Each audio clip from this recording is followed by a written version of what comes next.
نداء الحق صوت قد شجاني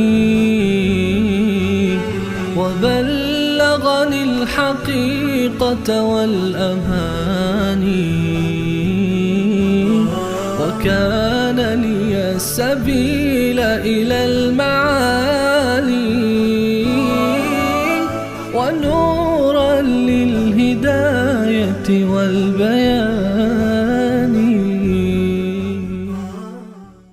بسم الله الرحمن الرحیم. اللهم صل علی محمد و علی آل محمد كما صليت على ابراهیم و علی آل ابراهیم انك حمید مجید و بارک علی محمد و علی آل محمد كما باركت على ابراهیم و علی آل ابراهیم انك حمید مجید.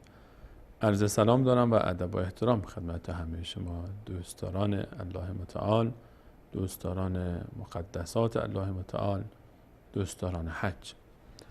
در ادامه بررسی آیات مرتبط به موضوع حج در کلام الله مجید در برنامه گذشته به آیه 196 از سوره مبارکه بقره اشاره کردیم و گفتیم که این آیات یعنی مجموعه آیات 196 تا 203 از سوره مبارکه بقره از مهمترین آیاتی است که در باب حج وارد شده در کلام الله مجید.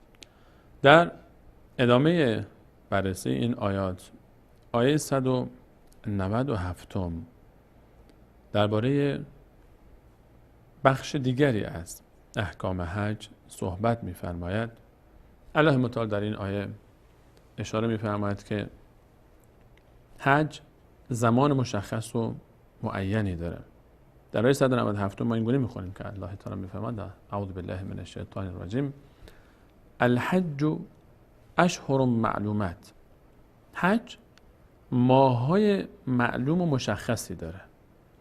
اینطوری نیست که آدم هر وقت هر کی دلش خواست بلند شه بره حج. نه، برخلاف عمره زمان مشخص و محددی نداره. یعنی هر موقع سال، شب، روز، هر وقت که هر کسی دوست داشت میتونه بره عمره و عمره بکنه در مسجد حرام، چون کلش مختصر میشه و خلاصه میشه مسجد حرام. مکانش مشخص هست اما زمانش مشخص نیست، زمان مشخصی نداره. شخص میتونه وارد مسجد حرام بشه و همونجا در مسجد حرام تمام میشه عمرش. اما حج علاوه بر این که مکان مشخصی داره زمان مشخصی هم داره. الله متعال اشاره میفرماید که الحج اشهر معلومات، ماهای مشخصی داره. این ماها ماه شوال که بعد از رمضان میاد، ماه ذوالقعده است که قبل از حجه و خود ماهی که در اون حج قرار داره یعنی ذوالحجه، ماه 10، 11 و 12 سال قمری. ماه ذوالحجه هم تا روز 10 یعنی تا قبل از طلوع صبح روز عید قربان، یعنی 10 روز اولش. اینها مراد این بخش آیه شریف است. ماه شوال، ماه ذوالقعده و 10 روز اول ماه ذوالحجه، اینا ایام حج. شاید این سوال پیش بیاد، خب مگه حج در روز 8 ذوالحجه شروع نمیشه؟ مراسم حج 8 تا 13 نهایتش. درسته، حج در هم اصل حج اون روز هاست، اما از اون جایی که بعضی از حجاج بین عمره و حج جمع میکنن، میخوان که عمره هم کرده باشن حج هم کرده باشن که به اصطلاح حج تمتع انجام داده باشن. حج که زمانش مشخصه، فقط در همون روزهای ماه ذوالحجه هست و اونم به به صورت دقیق روز 8 به بعد، یعنی از غروب 8 صبح 9 که میشه عرفات، شب 10 که میشه مزدلفه، روز 10 که عید قربان هست و روز شلوغی است نسبتاً برای حجاج، خیلی روز شلوغی است، و روز 11 و 12 و 13 برای کسی که دوست داشته باشه. الان ما در ماه شوال، ماه ذوالقعده چه ارتباطی به حج پیدا میکنه؟ این یک سوال شاید برای خیلی پیش بیاد. الله تعالی میفرماید الحج اشهر معلومات، نگفت یک شهر خاص، یک ماه خاص، چند ماه خاص داره. برای اون دسته از عزیزانی که میخوان حجشون حج تمتع یا قران باشه، یعنی بین عمره و حج جمع بکنن، هم در یک سفر عمره کرده باشن هم حج، برای اینها زمان از کجا شروع میشه؟ زمان عمره اینها از شوال شروع میشه.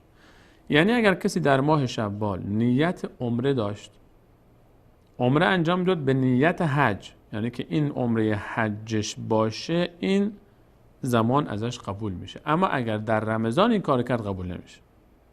اگر عمره حجش رو، برای همه الزامی نیست که حج بکنن در عمره، اما کسانی که نیت حج تمتع میکنن، یعنی حج عمره به همراه حج، اینها دیگه باید عمرهشون رو قبل از حج انجام داده باشن و این عمره رو میتونن تا کی انجام بدن؟ از بعد از رمضان، یعنی دخول ماه شوال و ماه ذوالقعده تا قبل از شروع مناسک حج میتونن انجام بدن، تا لحظه رسیدن به عرفات به تعبیر دقیق‌تر میتونن عمرهشون انجام بدن. به خاطر همین الله متعال فرمود الحج اشهر معلومات، حج ماه‌های مشخصی داره که ماه شوال هست و ذوالقعده و ذوالحجه. از این ماه‌ها 2 ماه آخر ماه حرامه، ماه ذوالقعده ماه حرامه، ماه ذوالحجه ماه حرامه و اول ماه سال بعدی محرم که ماه اول سال قمری هست اون هم ماه حرامه.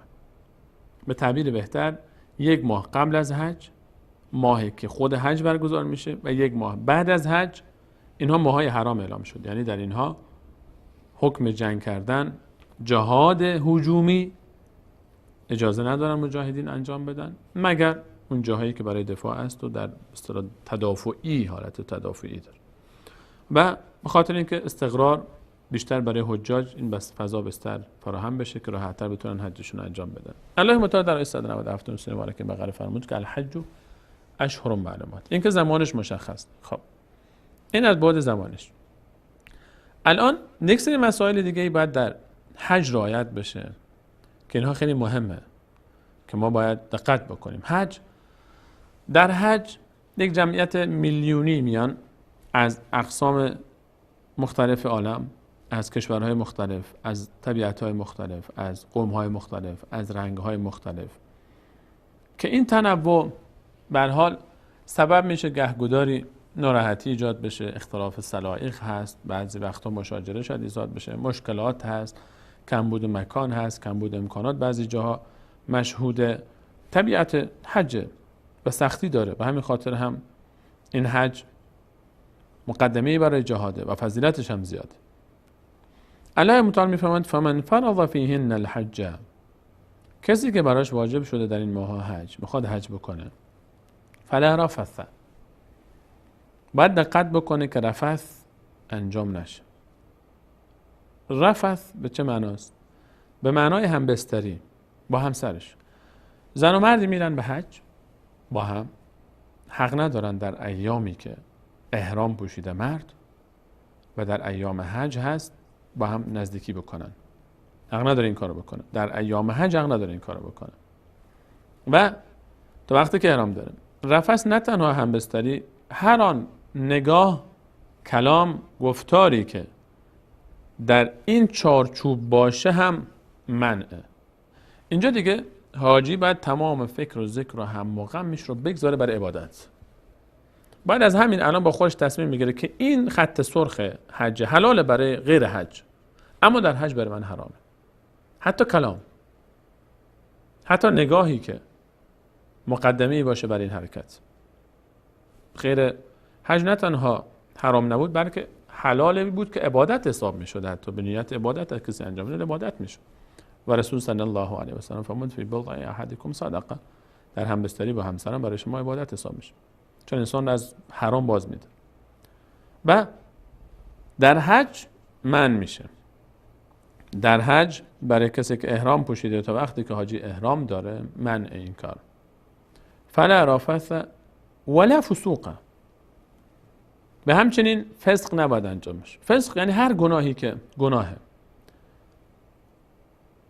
در ایام حج شایسته نیست برای حاجی که احرام پوشیده حرکت کرده رفته در کنار خانه خدا نیت کرده عبادت بکنه الله متعال رو و زیارت بکنه خانه او رو و خودش اصلاح بکنه دیگه اینجا بیاد گناه بکنه. اینجا دیگه واقعا نباید این کار بشه. ولا جدال فی الحج. و همچنین در حج جدال و مجادله و بحث با این و اون نباید باشه، چون طبیعتا این اتفاق میفته. عزیزانی که در حج بودن و حج کردن تجربه کردن. در حج انسان گهگداری این سلیقه با اون سلیقه نمیخوره، این شخصیت با این شخصیت شاید کنار نیاد، یک جایی هوا گرمه، یک جایی آب نیست، یک جایی مشکلات هست، یک جایی خستگی هست، یک جایی این سختی و روزهای حج فشار آورده بهش اعصابش به هم ریخته، یک جایی اون میبینی اعصابش به هم ریخته. الان دیگه نباید جدال بکنن با هم مردم سر یک مسائلی که هر مسئله که باشه، حتی امکان باید خودش رو کنترل بکنه. انسان باید سعی بکنه که گذشت بکنه، چشم پوشی بکنه، بحث نکنه. جدال به معنای اهانت نیست، جدال به معنای فحش و توهین نیست، جدال به معنای بحث کردن به تعبیر ساده فارسی خودمون. میگه ما فلانی بحث میکنه، این یک چیزی میگه، یک چیزی اون میگه، یک چیزی میگه، یک چیزی اون میگه. دو نفر با هم مجادله میکنه. مجادله یعنی همین، این جواب اون میده، اون جواب اینو میده، حتی جواب دیگران نباید بده. اینا قانونای حجه. باید تمرین کنه، باید کنترل کنه خودش رو. بعد آنچه که در غیر حج، حتی حلال های غیر حج رو باید کنترل کنه. مثل رمضان، انسان در رمضان در خوردن و آشامیدن و همبستری با خانم و همسر، حالا همسر به معنای عامش چه شوهر چه زن، باید منع میشد. انسان از حلال خودش رو منع میکرد تا به طریق اولو از حرام منع بکنه خودش رو. در حج هم از حلال ها بحث همون چیزی که در رمضان بود در اینجا حتی دقیق تر از اون در رابطه با همسر اینجا مطرح میشه. در جدال در رابطه با دیگران همین ها باید مد نظر باشه.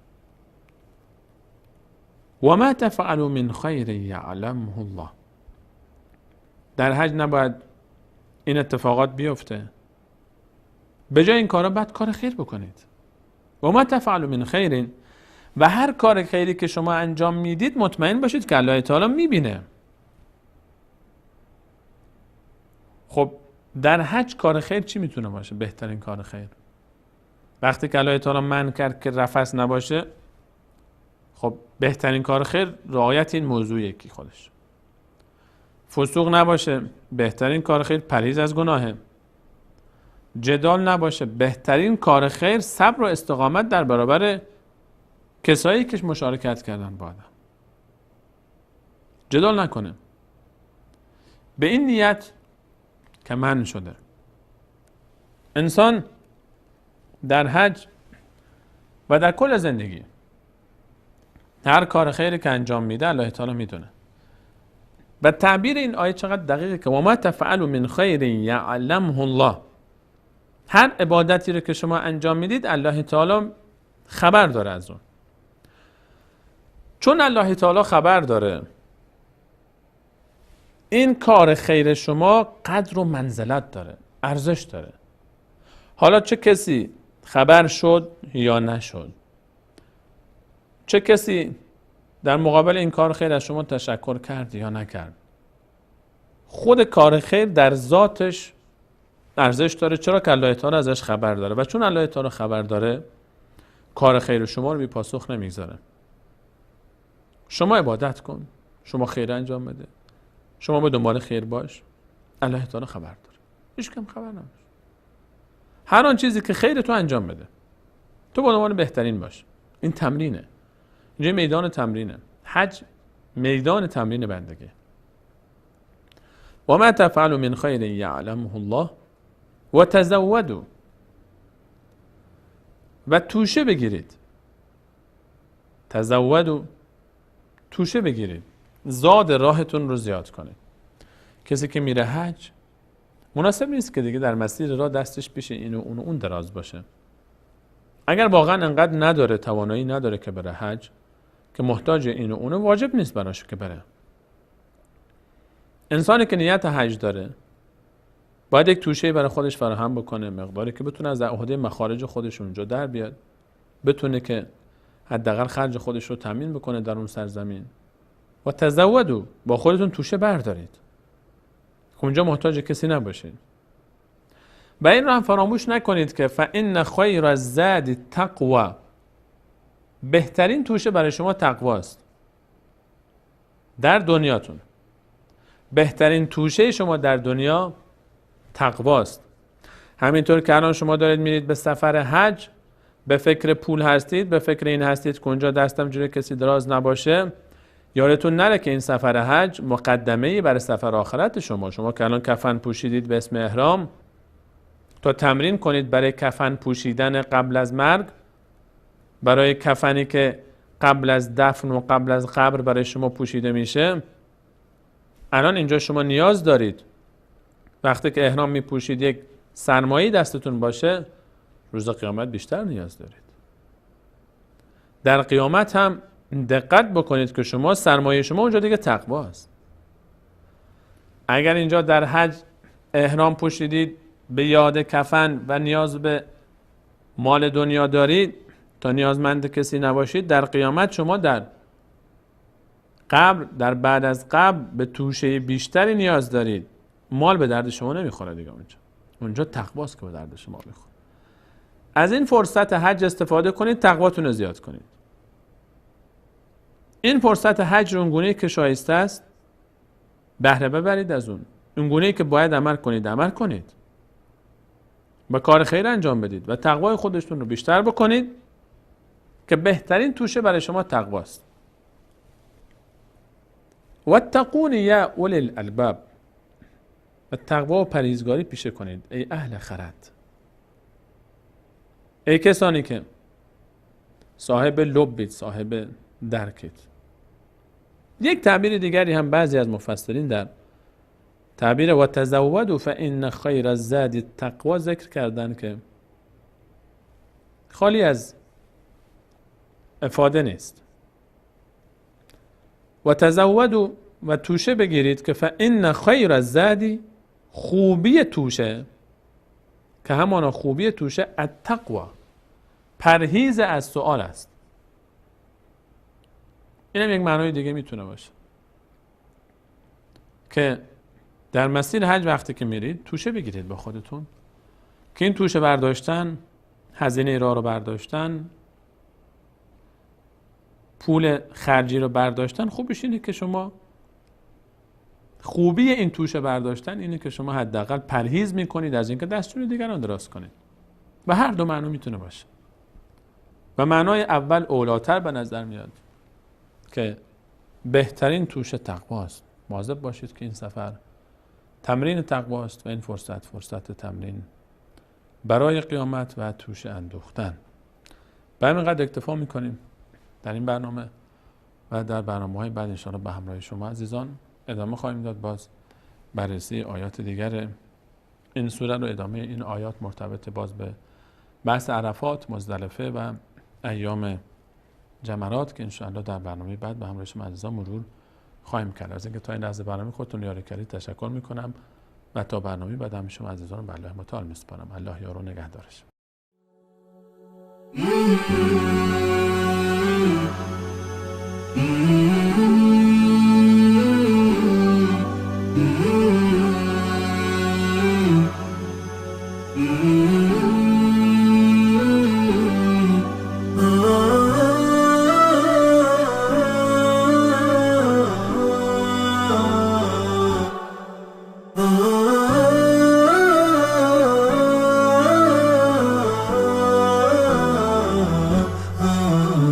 نداء الحق صوت قد شجاني وبلغ أعطاني الحقيقة والأماني، وكان لي السبيل إلى المعالي، ونورا للهداية والبيان. عن أبي هريرة رضي الله عنه أن رسول الله صلى الله عليه وسلم قال: من أنفق زوجين في سبيل الله نودي من أبواب الجنة: يا عبد الله هذا خير.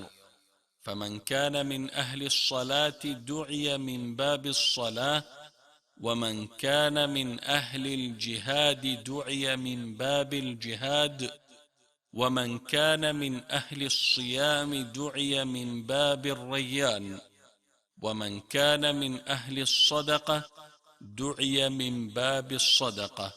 فقال أبو بكر رضي الله عنه: بأبي أنت وأمي يا رسول الله، ما على من دعي من تلك الأبواب من ضرورة، فهل يدعى أحد من تلك الأبواب كلها؟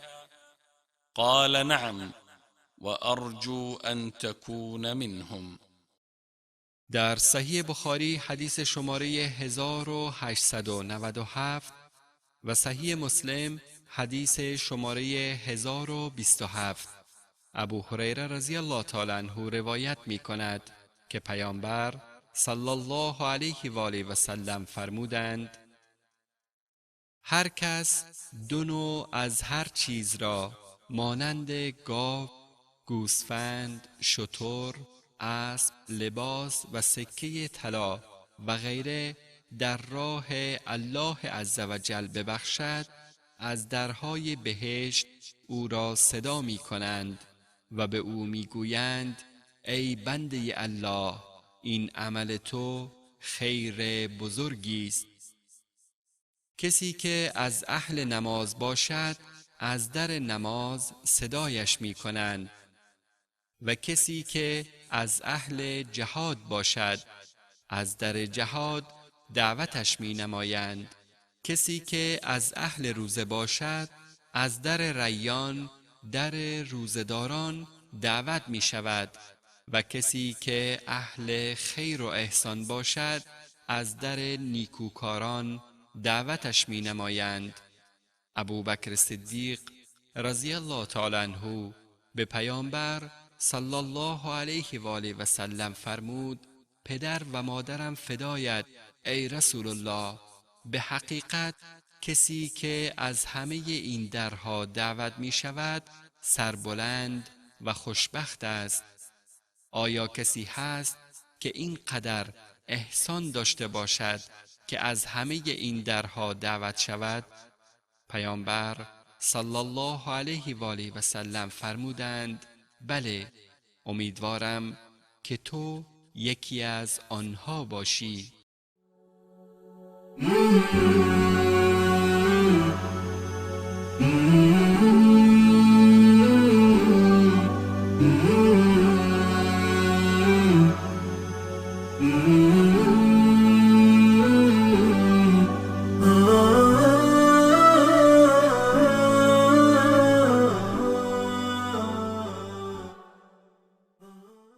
الحمد لله رب العالمين، والصلاة والسلام على رسوله محمد وعلى آله وأصحابه ومن تبعهم بإحسان إلى يوم الدين. قال الله تبارك وتعالى في القرآن العظيم: فأعوذ بالله من الشيطان الرجيم وأتم الحج والعمرة لله صدق الله العظيم. خدمت همه عزیزان و بزرگواران، همه بینندگان عزیز و گرامی، السلام علیکم و رحمت الله تعالی و برکاته. باز هم در سلسله برنامه‌های درس‌های از حج همه شما عزیزان را خوش آمدید میگویم. الله سبحانه و تعالی سرزمین مبارک مکه مکرمه و این سفر با عظمت را نصیب همه بینندگان عزیز و گرامی، نصیب همه امت اسلامی بگرداند. باز هم پیرامون دروسی که از تلبیه من و شما میگیریم، کسی که عازم این سفر مبارک می شود و در ابتدا شعار توحیدی را سر می دهد: لبیک اللهم لبیک لبیک لا شریک لک لبیک ان الحمد والنعمة لك والملك لا شریک لک. در جلسه گذشته یا برنامه گذشته پیرامون توحید و موحدین، پیرامون فواید توحید و ثمرات توحید و اثرات توحید در زندگی یک انسان بیان شد و همچنین پیرامون شرک و مشرکین و عواقب شرک که چی خطرهای در عقب داره، روی این موضوع هم به طور خلاصه و فشرده اشاره کردیم. حالا با جمله دیگر این شعار حجاج که حاجی عزیز این شعار را سر میده: ان الحمد والنعمت لك والملک لا شریک لک. همانا تمام حمدها از آن پروردگار عالم و نعمت از آن الله سبحانه و تعالی، صاحب نعمت الله است، و الملک و پادشاهی برای خداست و از آن الله سبحانه و تعالی می باشد. وقتی که حاجی محترم میگه ان الحمد والنعمت لك والملک، اینجا این در سر میگیریم و حاجی محترم این در سر میگیره که حمد از آن خداست و هر روز هم در نماز من و شما میگیم الحمد لله رب العالمین. تمام حمدها، همه زیبایی ها، همه ثنا و ستایش از آن پروردگار عالم هست. حالا در اینجا بحث حمد و نعمت آمد، یعنی میتونیم به عبارت دیگر بگیم بحث حمد و شکر آمد. قرآن عظیم و شان هم پیرامون انسانهایی که حمد پروردگار دارن، انسانهایی که شکر پروردگار عالم دارن، بندگان شاکر الله سبحانه و تعالی. پس باید این درس را بگیریم وقتی که حاجی میگه ان الحمد والنعمت لك والملک. این حمد که در اینجا حاجی میگه حمد از برای خداست و نعمت که وقتی برای ما انسان ها رسیده این از جانب پروردگار عالم هست، باید صاحب نعمت را حمد و شکر گفت و پادشاهی از آن پروردگار عالم هست.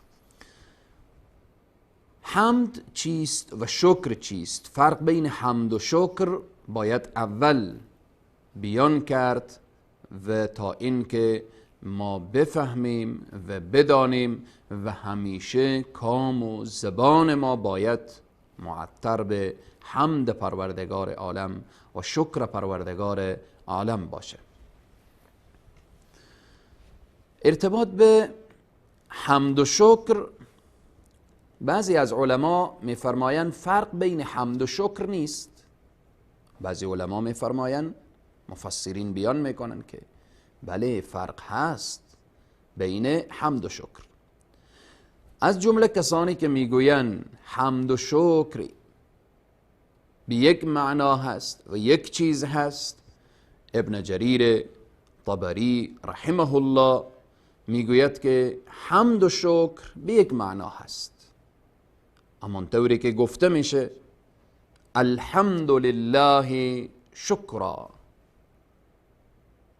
پس در اینجا حمد و شکر به یک معنا آمد و بعضی دیگر از مفسرین اهل علم میفرمایند که نخیر، فرق بین حمد و شکر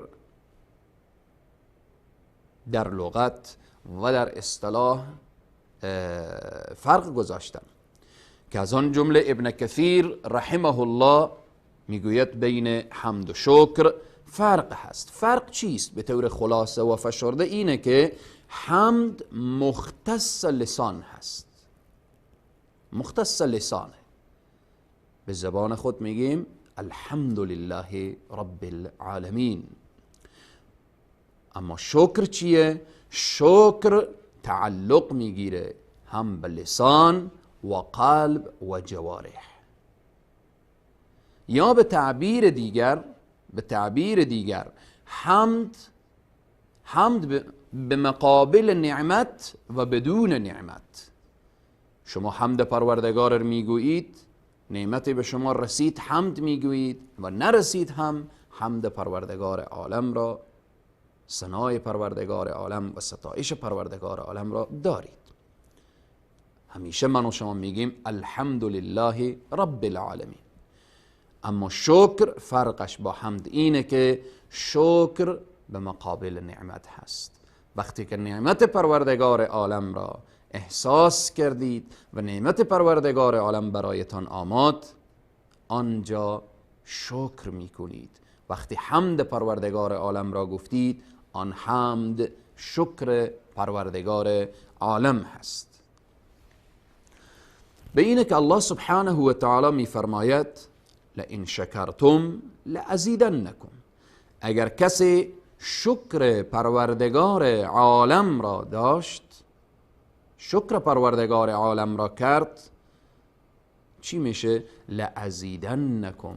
الله سبحانه و تعالی میگوید که کسی که در مقابل نعمت بنده شاکر بود و شکر الله سبحانه و تعالی را کرد، آن وقت الله اضافه تر میدهد. اگر شما عبادت را انجام میدهید و در مقابل اون عبادت شکر الله را جا می آورید که یا الله من شکر می کنم که این توفیق تو بود، الله سبحانه و تعالی توفیق بیشتر عنایت می فرماید. اگر نعمت مادی است، تو در مقابل اون نعمت شکر الله سبحانه و تعالی را می کنی، الله سبحانه و تعالی اون نعمت را بیشتر و بیشترتر می گرداند. به اینه که فرق بین حمد و شکر، شکر به مقابل نعمت، حمد هم به مقابل نعمت هم بدون نعمت، باید که حمد پروردگار عالم را همیشه به زبان داشت. به اینه که حاجی عزیز وقتی که حرکت میکنه با اولین گامی که به طرف سرزمین مبارکه مکه مکرمه، وقتی تصمیم و اراده این سرزمین را برمیداره، شعارش اینه که ان الحمد والنعمت لك والملک. پس به هر حال شکر نعمت نعمتت افزون کند. از این نعمت بهترتر چی باشد که الله سبحانه و تعالی سرزمین مبارک مکه مکرمه را نصیب میگردانه؟ از این نعمت بیشتر چی باشد که دیدار کعبه معظمه، مقام ابراهیم ملتزم و رکن یمانی و حطیم و صفا و مروه و آب زمزم و بالآخره و سایر مشاعر مبارکه و مقدسه نصیب می شود. باید که حاجی این درس را از این سفر مبارک این درس را بگیره که جزء این شعار بیان حمد، بیان نعمت. پس باید هر وقت و زمانی که برای انسان نعمت میرسه، انسان باید بنده شاکر الله سبحانه و تعالی باشه. و می فرماید ان الحمد والنعمة لك والملک، پادشاهی از آن توست. الله سبحانه و تعالی پادشاه حقیقی هست. مالک یوم الدین یا ملک یوم الدین، مالک روز قیامت هم الله هست، پادشاه روز قیامت هم الله هست. لمن الملک اليوم لله الواحد القهار، پادشاهی از آن کیست؟ از آن الله سبحانه و تعالی است. و همچنین آیات دیگری که الله سبحانه و تعالی اشاره میکنه له الملک و له الحمد و هو علی کل شیء قدیر،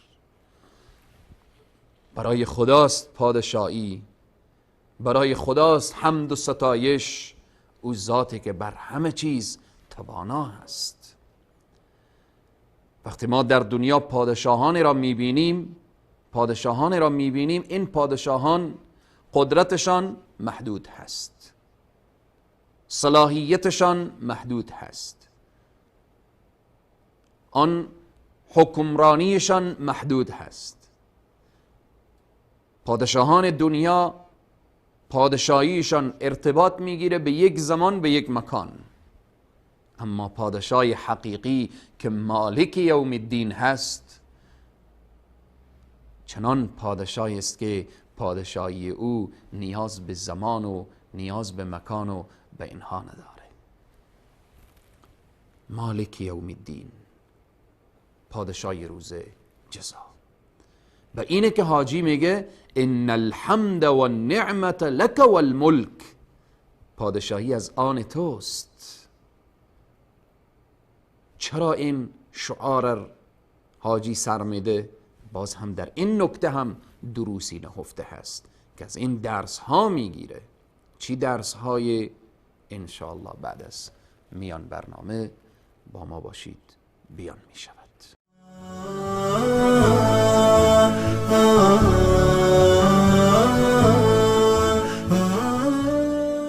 ندای حق، ندای توحید و حقیقت. مجددا السلام علیکم و رحمت الله تعالی و برکاته. ان الحمد والنعمة لك والملک، همه حمدها و ستایشها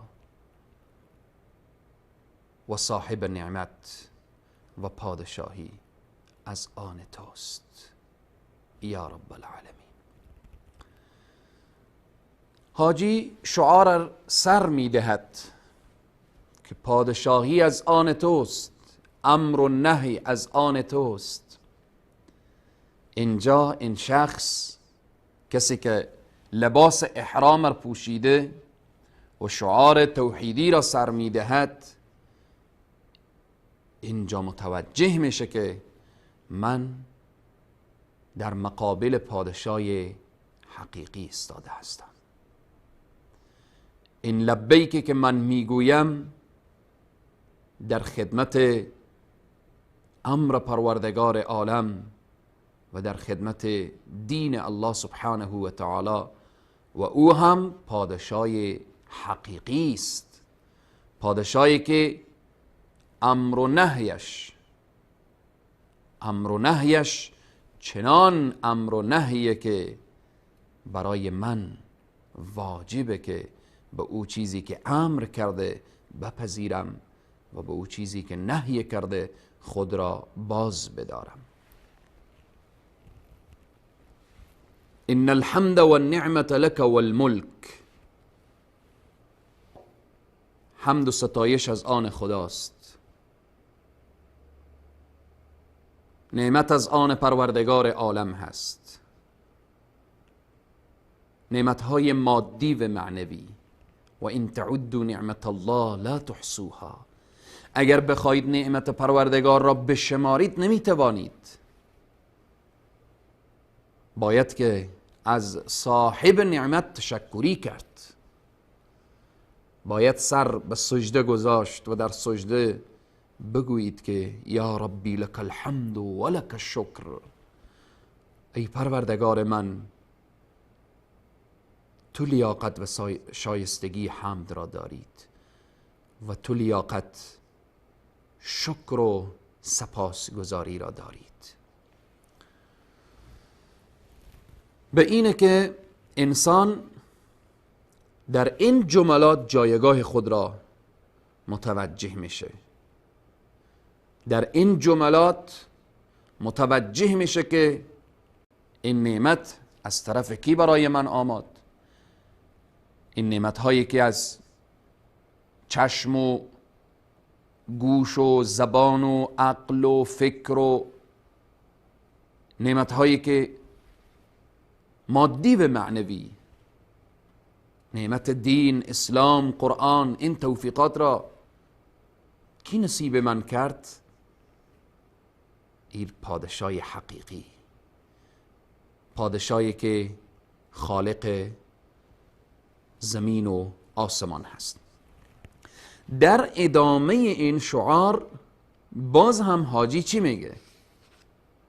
شعارش چیست؟ در ابتدا گفت که لبیک اللهم لبیک لبیک لا شریک لک لبیک ان الحمد والنعمت لک والملک. در اخیر میگوید لا شریک لک، شریکی نیست برای تو، شریکی نیست. علما میفرمایند به این که گفته شد شریکی برای تو نیست، در اخیر بعد از حمد و بعد از نعمت و بعد از ملک، از این چی درس میگیریم؟ ای را به ما میفهمانه، این درس را به ما میآموزانه که حمد که میگویید در حمد پروردگار کسی را شریک نساز. وقتی ثنا و ستایش پروردگار را میگویید، نعمت را الله برای تو داده. تو اگر بروید از یک قبر، از یک کسی که هیچ توان و استطاعت نداشته و نداره و هیچ نفع و ضرر رسانده نمیتوانه، میری از او تشکری میکنی، در حقیقت تو متوجه باشی که بیم شرک هست. نعمت را الله داده، تشکری از دیگه کس میکنی. فرزند در الله داده، میری سر قبر، میری پیش فلان و فلان و فلان. و همچنین متوجه باشید که در این کائناتی که میبینید او ذات یگانه هست که حکمرانی داره، پادشاه حقیقی اوست. لا شریک لک، در حمد هم شریک نداره، در نعمتها هم شریک نداره، در ملک و پادشاهی هم شریک نداره. جمله اخیر تلبیه که وقتی تکرار میشه که لا شریک لک، شریکی نیست برای تو، حاجی باید بفهمه که حمد مختص الله است، ستایش مختص الله است. حاجی محترم وقتی که عزم و اراده سرزمین ابراهیم علیه السلام را کرده، باید که این شعارش باشه که ان صلاتی و نسکی و محیای و مماتی لله رب العالمین. به هر حال دروسی که از این شعار توحیدی حاجی محترم گرفته، درس شناخت توحید، درس شناخت شرک و عواقب شرک، و درس این که صاحب نعمت ذات اقدس الهی هست. واقعا چی لذتی داره که حاجی محترم، حاجی عزیز، شخصی که شهر و دیار و وطن و زن و فرزند و تجارت و زراعت و همه کار و معامله، بیع و شراء درس و تعلیم و تدریس و همه را کنار میگذاره. حجاجی که عازم سرزمین مبارکه مکه مکرمه میشوند، یکی تاجر هست تجارت را ترک کرده، یکی زراعتکار هست زراعت را ترک کرده، یکی معلم هست معلمی را ترک کرده، یکی مدرس هست مدرسی را ترک کرده، یکی پادشاه هست پادشاهی را ترک کرده. من پادشاه نیستم. چی شعار میده؟ لک والملک، پادشاهی از آن توست. هر کدام اینها این شعارشان هست که لبیک اللهم لبیک، همه را ترک کردیم و رها کردیم و در خدمت استاده هستیم.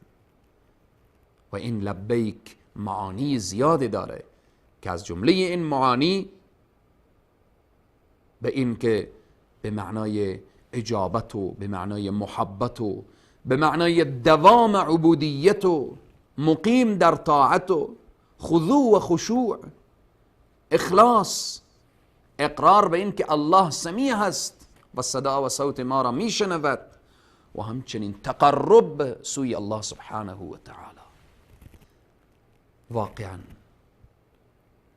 به تعبیر حدیث رسول صلی الله علیه و سلم که می فرمایند حجاج هنگامی که حرکت میکنن از میقات و نیت میکنن و وارد احرام میشوند، چنان تلبیه را سر بدهند که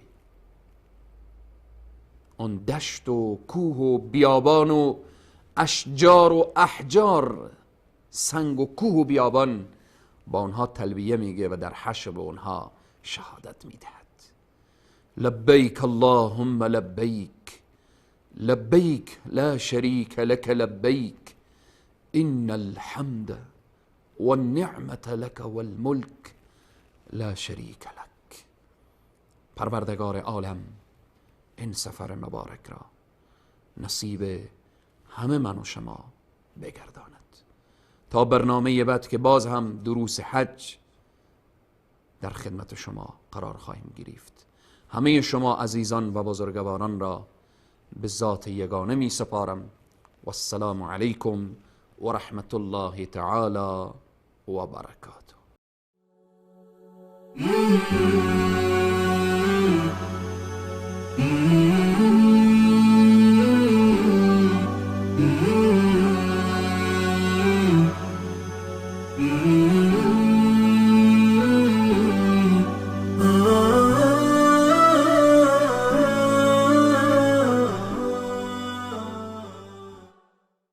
عن أسماء رضي الله عنها أن رسول الله صلى الله عليه وسلم قال: أنفقي ولا تحصي فيحصي الله عليك، ولا توعي فيوعي الله عليك.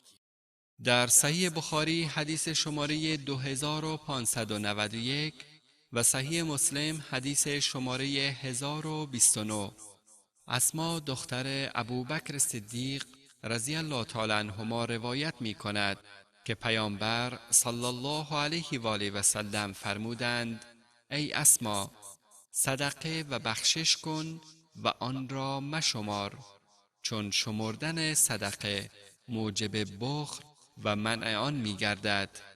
آنگاه الله عزوجل هم نعمتهایش را از تو منع می کند.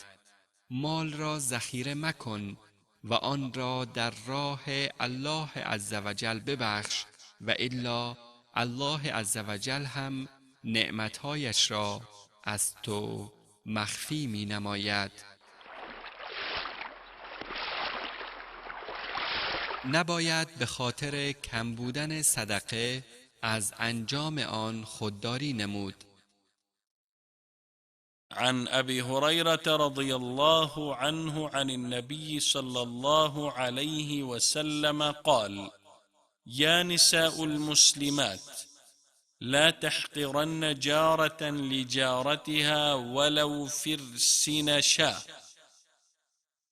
در صحیح بخاری حدیث شماره 2566 و صحیح مسلم حدیث شماره 1030 ابو هریره رضی الله تعالی عنه روایت می کند که پیامبر صلی الله علیه و آله و سلم فرمودند: ای زنان مسلمان، نباید هیچ زن همسایه صدقه و هدیه خود را به زن همسایه‌اش ناچیز و بی ارزش بداند، هرچند این هدیه یک تکه استخوان کمگوشت هم باشد.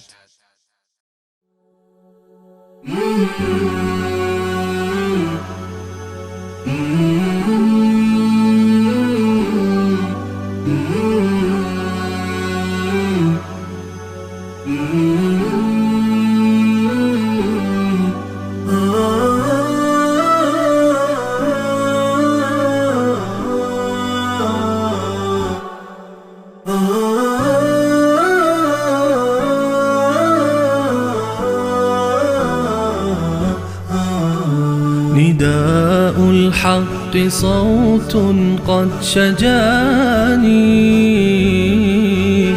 وبلغني الحقيقة والأماني وكان لي السبيل إلى المعالي. الحمد لله رب العالمين والصلاة والسلام على نبينا محمد وعلى آله و صحبه اجمعین. بینندگان عزیز و ارجمند، در جلسه قبل ارکان حج را خدمت شما معرفی کردم و مطالبی را درباره احرام که یکی از ارکان حج بود خدمت شما عرض کردم. در جلسه امروز می‌پردازیم به انواع احرام و در واقع انواع حجی که انسان نیت می‌کند و عملاً آن را انجام می‌دهد. حج یا احرام و نیت به حج سه گونه و سه نوع هستند. اولیش حج افراد هست، یعنی این که حاجی فقط و فقط نیت حج را دارد، نیت عمره را ندارد، فقط برای این که اعمال حج را انجام بدهد نیت می کند و حج مفرده را در واقع می خواد که انجام بدهد بدون از این که عمره ای را در کنار این حج انجام بدهد. پس بنابراین احرام این حج هم فقط همون حج مفرده هست. مثلا این که نیت می کند لبیک اللهم بحج، فقط و فقط نیتش انجام حج هست و برای عمره نیت نمی کند. این نوع اول هست که معروف هست به حج افراد یا حج مفرده، یعنی این که فقط حاجی می خواد حج را انجام بدهد و عمره ای را انجام ندهد. و نوع دوم حج قران هست. قران یعنی همراه کردن، قرین کردن دو چیز در کنار یکدیگر.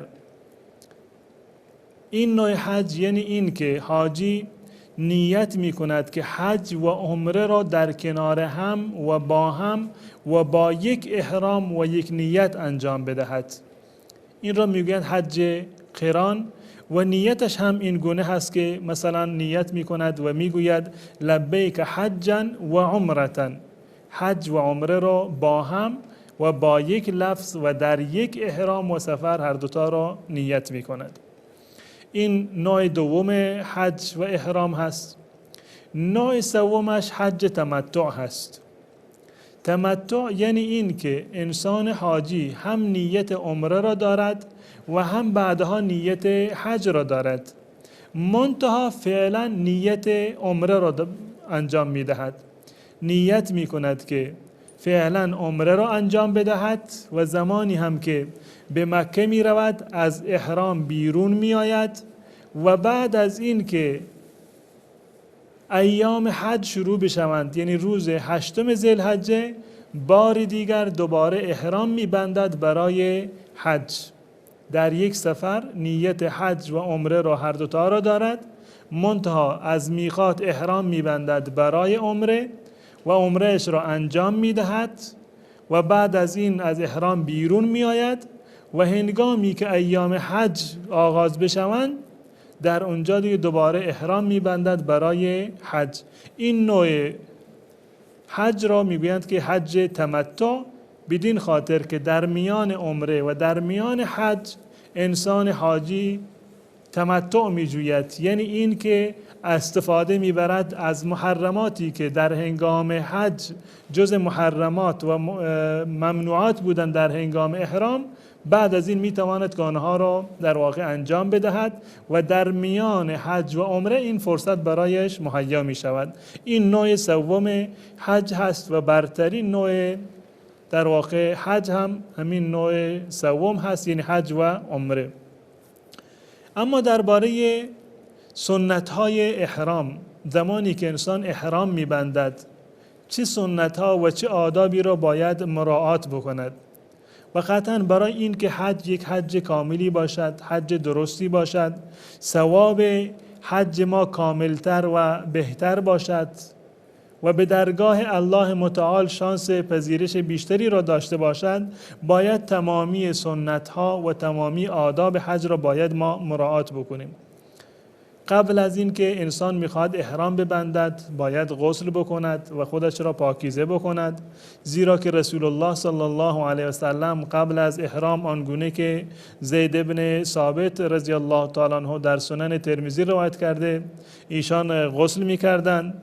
حتی رسول الله صلی الله علیه و سلم به زنانی که در حالت عادت ماهیانه بودند و با غسل در واقع پاک نمیشوند، باز هم رسول الله صلی الله علیه و سلم به این زنان دستور میداد که باید غسل بکنند. ان النفساء والحائض تغتسل و تخذی المناسک كلها غیر انها لا تطوف بالبیت حتی تطهر.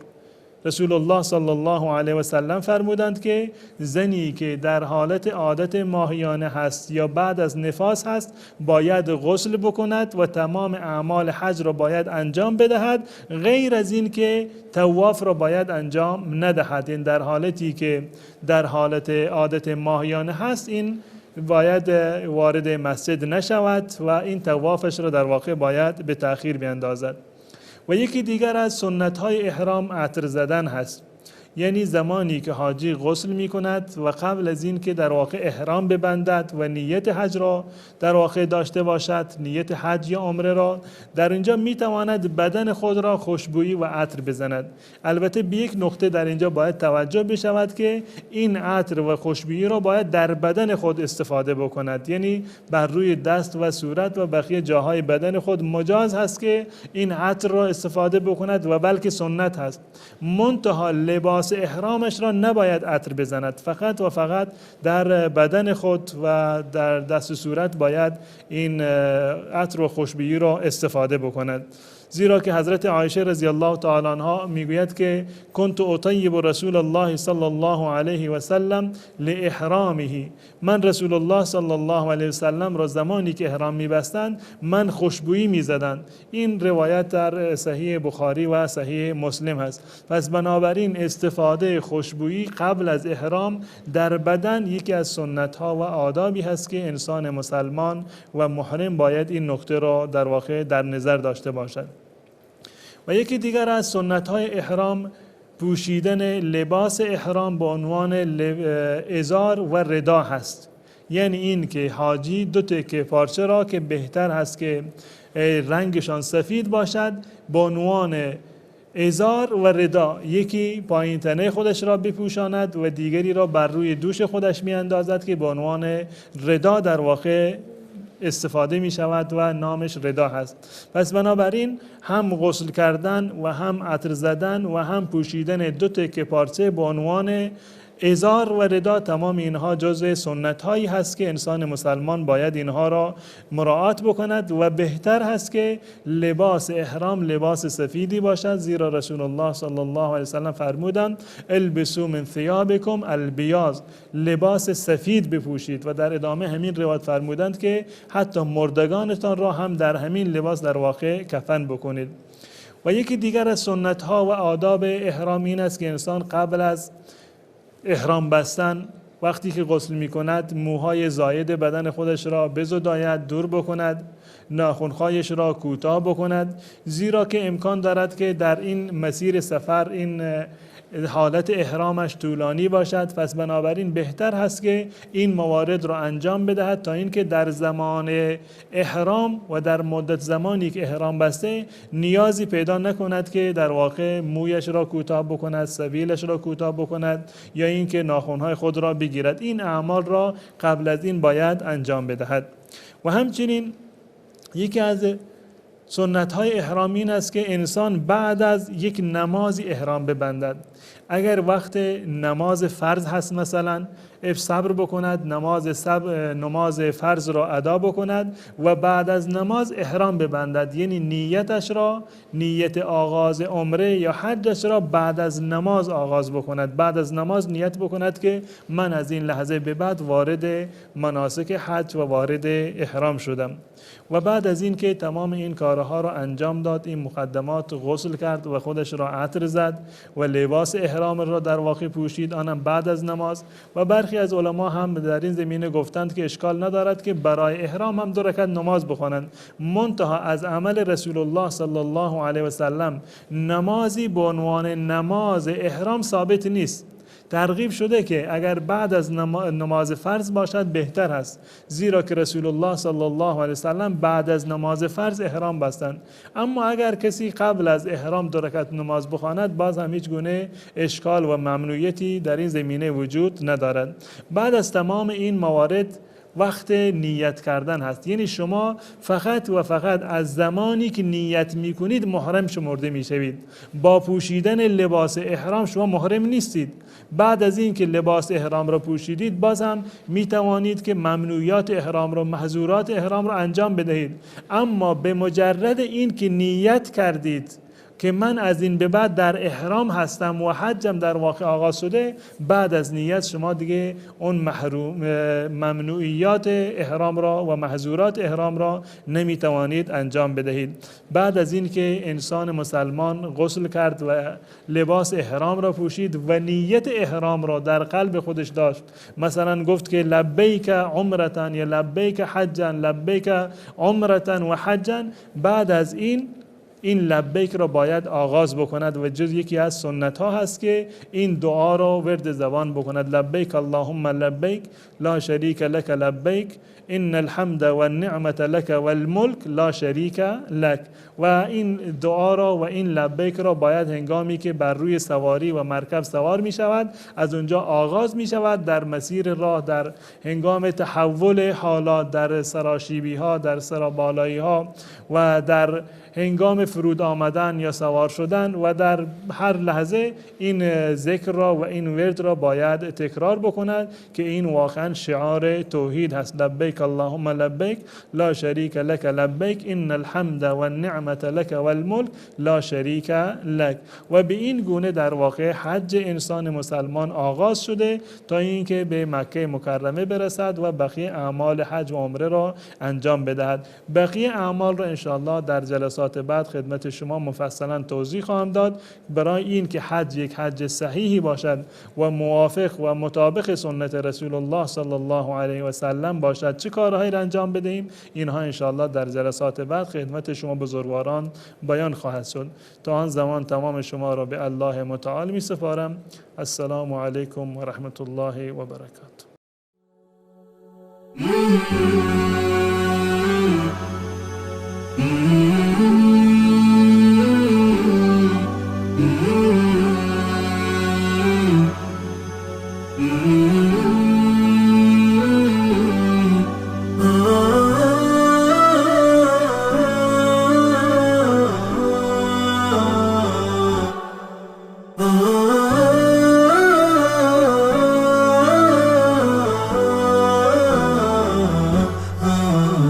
نداء الحق صوت قد شجاني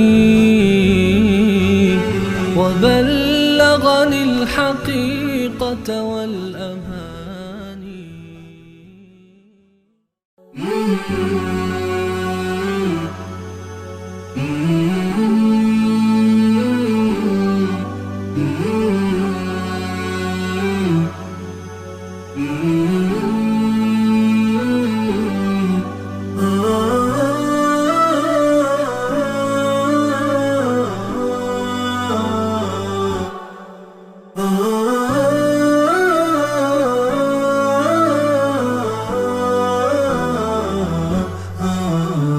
نداء الحق صوت قد شجاني وبلغني. بسم الله الرحمن الرحیم. حمد و سپاس خدای یکتا را که به ما زندگی بخشید تا این فرصت رو کسب کنیم، فرصت حج.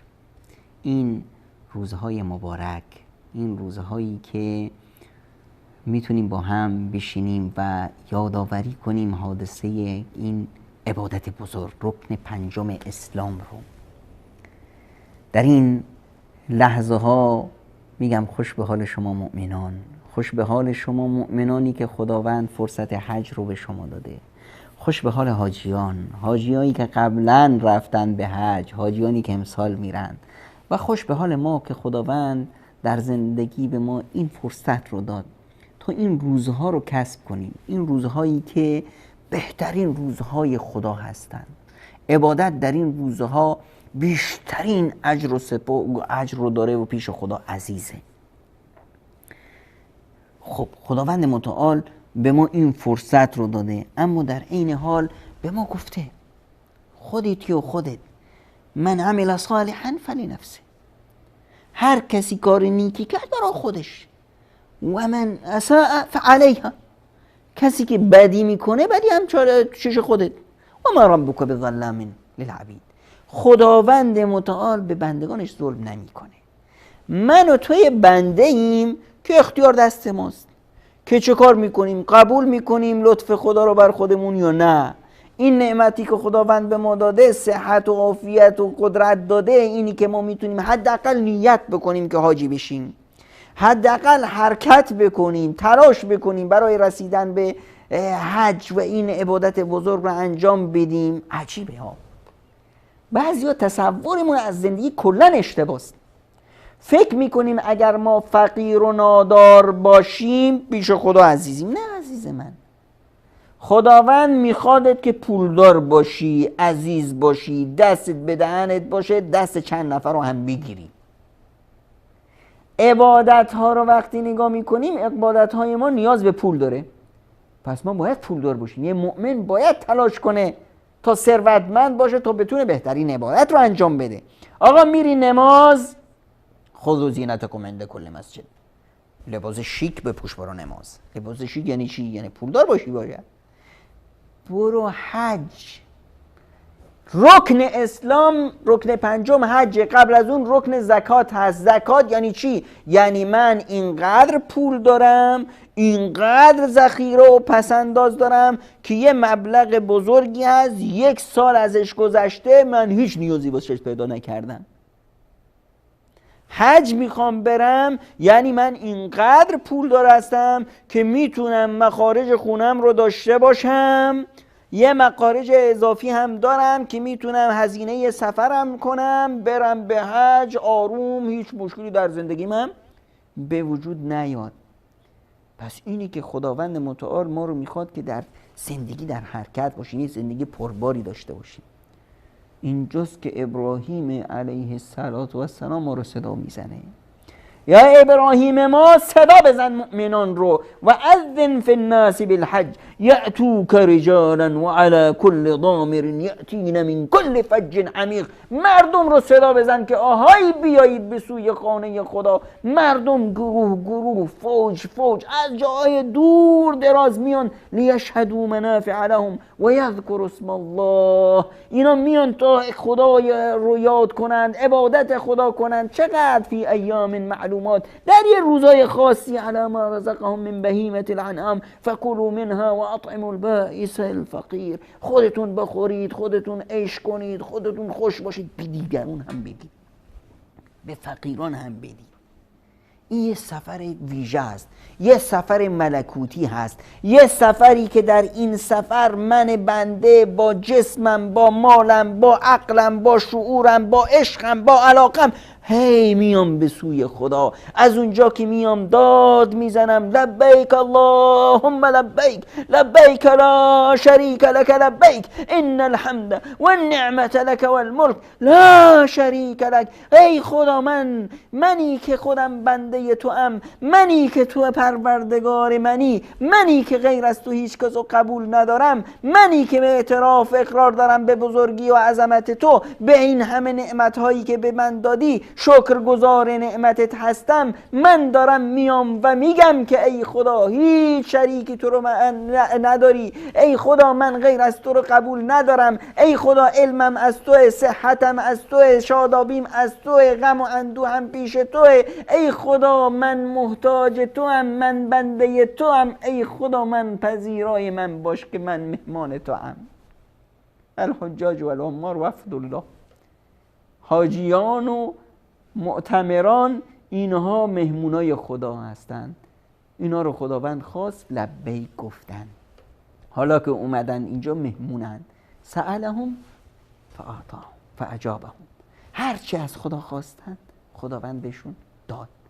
این همه خلایق خداوند متعال در حدیث قدسی میفرمایند که اگر همه شما مؤمنان، همه شما بشریت، جنها، همتون در یه میدان جمع بشید، هر کسی هر چی میخواد رو بخواد، هر چی دلش میخواد، هر آرزویی داره، هر تمنایی داره، دست زاری بلند کنه بخواد از خداوند و خداوند بهش بده، ما نقص ذلك من ملکی شیئا، این هیچ از مملکت الهی کم نمیکنه، هیچ از ملک الهی کم نمیکنه، از توانی که خدا داره کم نمیکنه. مهم اینه که چی؟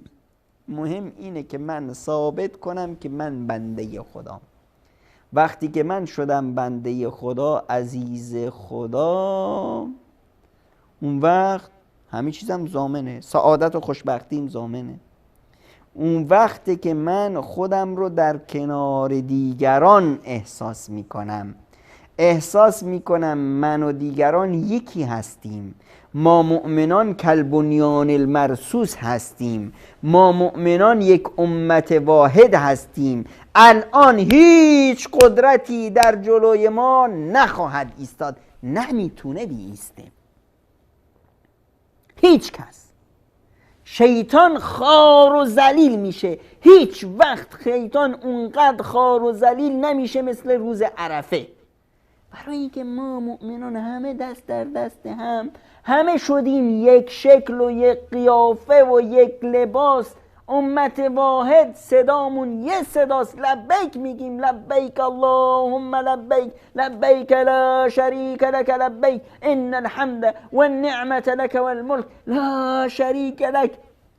می اومد حضرت انس شاگرد رسول خدا صلی الله علیه وسلم این معنا رو باز بیشتر میخوفت، لبیک اللهم بحجت حجا تعبدا و رقا. بار اله من لبیک میگم که این حجم حجی باشه، حجی که در اون بندگی باشه، در اون ذلت و خاری باشه. حضرت ابن عمر می اومد میگفت لبیک ذا النعماء والفضل الحسن، خدایا لبیک، تو ای خدایی که فضل و نعمت ها رو به ما ارزانی داشتی، لبیک مرحوبا منک مرغوبا الیک. بار الها لبیک که من به سوی تو میام، ترس وحشتم از عقاب و بازخواست توست، امیدم به تو ای خدا. وقتی که با این روحیه میشیم بندگان خدا، همه دست در دست هم، همه مثل هم، با یک شعار. در این شعار نه هیچ قومیت و ملیتی بها داده میشه، نه هیچ زبان و هیچ ارزش‌های ساختگی ما دروغین ارزش داده میشه، نه هیچ ما از خودنمایی میگیم، خود برتر بینی میگیم، میشیم ما امت واحد وقتی که ما با این شعار شدیم، هویت خودمون رو درک کردیم و فهمیدیم که ما بندگان خدا هستیم، اینجاست که خداوند متعال همونطور که خانه‌اش رو، کعبه رو شرافت داده، مکانت داده، مهابت داده، هیبت داره، خانه خدا شرف داره، عزت داره. من مؤمن عزتم در پیش خدا و خلق خدا از خانه خدا هم بیشتر میشه. من مؤمن میشم چی؟ میشم یک مؤمنی که خدا اونو میخواد. وقتی من شدم بنده خدا، الان کدوم شیطان هست، کدوم قدرت هست که بتونه جلوی من وایسه؟ پس برای چی تعجب نکنید وقتی میبینید که همه استعمارگران، همه سلطانهای جائر، تعبیر رسول خداست، سلطان جائر، سلطان ظالم، حکومتهای فاسد، حکومتهای دیکتاتور دشمن حجن. دشمن حجن واسه چی؟ برای این که حج کمر اونها رو میشکنه.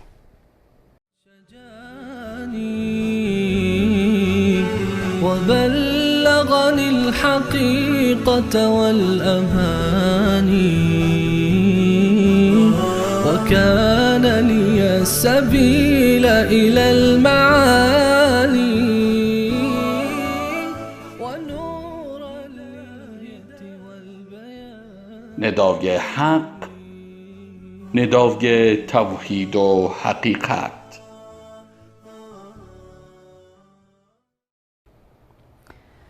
یکی از دنیاگردان و تاریخ نگاران گذشته که بهشون میگفتن رحاله، اینایی که سیر و سیاحت میکردند و مینوشتند اون دنیاگردیشون رو، ابن جبیر رحال هست.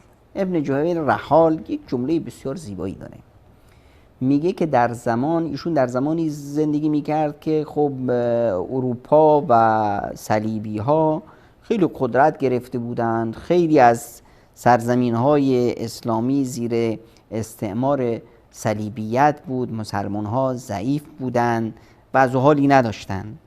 اگه می‌خوایم ببینیم که همیشه مسلمان‌ها چه وقت قدرت دارند یا وضع و حالشون چطوره، خداوند متعال از وقت قضا در بین ما مسلمان‌ها یک دماسنجی گذاشته که اون دماسنج دمای قدرت ما مسلمان‌ها رو نشون میده، اونم بیت المقدس هست. هر وقت خواستی بدونی در فلان تاریخ یا در اون فلان عصر و زمانه وضع و حال مسلمان‌ها چی بود، نگاه کن به بیت المقدس. بیت المقدس چه وضع و حالی داره؟ میگی که مسلمان‌ها اینطوری هستند. بیت المقدس در زیر به اصطلاح قدرت ظالمان و مستبدان مسیحی یا یهودی بود، میدونی که مسلمان ها دیگه تکه پارن، هیچ وحدت و هماهنگی ندارند و اینا. و اگر دیدی نه، بیت المقدس شاداب هست، همه ادیان در اون آزاد هستند، انسان آزاد هست، مکرم هست، میدونی که مسلمان ها وضعشون به خیر و عافیت هست.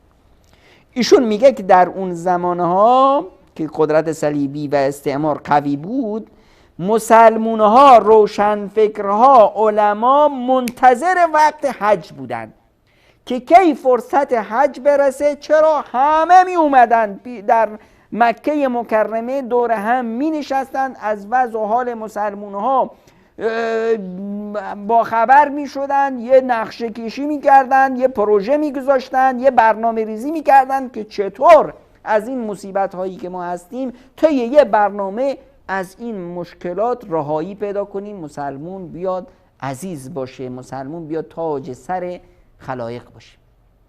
پس حج یه مدرسه هست که در اون ما میاییم یگانگی پروردگار رو به نمایش میگذاریم، بندگی خودمون در مقابل پروردگارمون رو به نمایش میگذاریم، میاییم با حضرت ابراهیم عهد و پیمان میبندیم که ما ابراهیم صفت و بت شکن بشیم، میاییم با پیامبر خدا صلی الله علیه و سلم عهد و پیمان میبندیم که ای رسول الله، ما در مسیر تو حرکت میکنیم، ذلت و خواری رو قبول نمیکنیم، من لم یهتم به امور المسلمین فلیس منهم، ما اهتمام می‌ورزیم به قضایای مسلمون ها، اومدیم اینجا اونها رو بررسی کنیم، ببینیم که وضع برمه چطوره، چطور میشه حلش کرد، وضع فلسطین چطوره، چطور میشه حلش کرد، در عراق چه مشکلاتی هست، در سوریه چه مصیبت هایی هست، در یمن چه بلاهایی هست، در مصر چه مشکلاتی پیش اومده، در یمن چه مصیبت هایی هست. یمنی از یمنش میگه، تونسی از تونسش میگه، مسلمون ایرانی از ظلم و ستمی که در اونجا میشه میگه، اون مستحد و زیر بار ظلم و ستم افغانی از افغانستانش میگه، تاجیک مظلوم از مظلومیت تاجیکستان میگه. ما با هم نشستیم این رو مورد بحث و مدارسه قرار میدیم. من از تجربه خودم به برادر افغانیم میدم، برادر افغانیم از تجربه جهادیش به برادر سوریش میده، سوریه‌ای از اون تجاربی که کسب کرده به لیبیه میگه، لیبیه میره در مدرسه غزه از اونا یاد میگیره. هممون در کنار هم شدیم یک کیان واحد، یه لباس موحد پوشیدیم، رنگامون، قومیت هامون، ملیت هامون، قبیله هامون، اسم هامون، فامیل هامون، همه رو فراموش کردیم، شدیم ابراهیمی، شدیم مصطفوی، محمد رسول اللهی. اومدیم اینجا در کنار هم با یک لباس کفنی که ما به سویش خواهیم رفت، با یک شعار توحید خداوند و یکتاپرستی، لبیک اللهم لبیک، لبیک لا شریک لک لبیک، ان الحمد والنعمت لک والملک لا شریک لک. من افغانی اینو میگم، من ایرانی اینو میگم، برادر اروپاییم اینو میگه، من تاجیکی اینو میگم، من آفریقایی، هممون یه لفظ میگیم با یک شعار، هممون هم به عربیش میگیم. هیچ کسی نمیاد بگه که یس یا رب، نه خیر. هیچ کسی به انگلیسیش نمیگه، هیچ کسی به اردو نمیگه، هیچ کسی به مالایی نمیگه، هیچ کسی به فیلیپینیش نمیگه، هممون میگیم لبیک اللهم لبیک. همینی که استعمارگران وحشت دارن. چرا؟ چون تا زمانی که در بین مسلمون ها حج هست، هرگز امکان نداره مسلمون ها بیان در بلای قومگرایی، در بلای نژاد پرستی، در بلای خودپرستی و شهوت پرستی گم بشن. شمایی که نژاد پرستی بویش به شما میاد میرسه، شمایی که رسانه میاد شما رو هی شارژ میکنه، قوم پرستی رو، نژاد پرستی رو در شما پررنگ میکنه، وقتی میایی به حج همه ذوب میشه. میبینی که توی کرد بر اون برادر ترکت، توی پشتو بر اون برادر تاجیکت، توی بلوچ بر اون برادر فارست، توی ترکمن بر اون برادر لورت هیچ برتری ندارید. همتون یکید، لباستون یک شکل و قیافتون یک، شعارتون وحدانیت پروردگار، همتون در بندگی بندگان خداوند، بردگان خداوند، بندگان خداوند، همه با هم جسم واحد. حالا در این مدرسه که من جسم واحد هستم، اومدم در این مکه مکرمه، این مکه مکرمه عقل باطن منو میسازه. رسانه چقدر به من گفت تو مظلومی، تو از همه بهتری، تو عقل داری، تو شعور داری، شما کردها چونین و چنانید، شما بر بلوچ ها بهترید، شما بلوچ ها بر فلان بهترید. ما این قوم پرستا، نژاد پرستا، این دلغک های احمق اومدن عقل ما رو خراب کردن. اومدیم مکه مکرمه دیدیم نه، همش دروغ بود، همش چخان بود، همه ما یکیم، برادریم، برابریم نزد خدا، برتریمون تنها به تقواست. اومدیم اینجا هممون تقوا بشیم، هممون از خداوند مهر بگیریم که من و شما رو بخشیدیم، هممون بندگان الله. این عقل باطن ما ساخته شد. هیچ وقت دیدید یک حاجی خودش رو از دیگران بهتر بدونه؟ امکان نداره.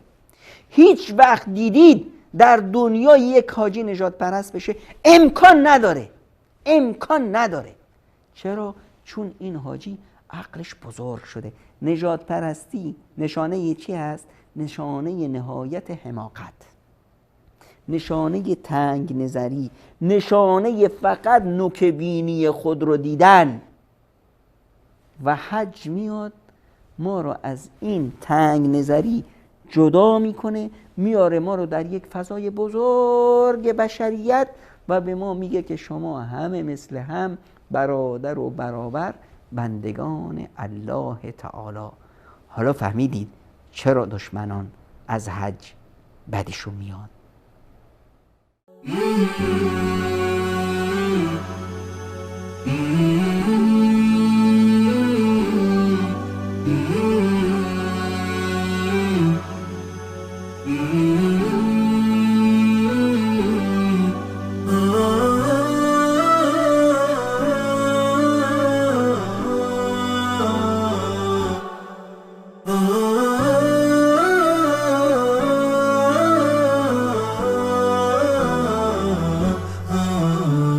نداء الحق صوت قد شجاني